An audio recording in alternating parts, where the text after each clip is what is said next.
নারী জাতি খুব ভয়াবহ জাতি। এই ছেলে, আজ থেকে তুমি কোনোদিন আর কোনো মেয়ের সাথে প্রেমের গল্প করো না। তুমি ধ্বংস হবে, তোমার বাপ ধ্বংস হবে, তোমার বংশ ধ্বংস হবে, তোমার জাতি ধ্বংস হবে। ওকে তুমি চিনতে পারোনি, ও কি জাতি, ও নারী জাতি। তুমি ওকে চিনতে পারোনি, তোমাকে ধ্বংস করার জন্য এসেছে।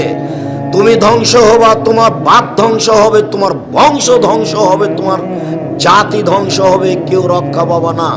তুমি ওকে চিনতে পারোনি। আল্লাহর নবী বলছেন, মা তারাক্তবাদী ফিতনাতা নাজার আলা রিজাল মিনান নিসায়ে, আমার জীবনে আমি ছাড়িনি কোনো বস্তু যেটা পুরুষের জন্য বেশি বিপজ্জনক হতে পারে নারীদের চেয়ে।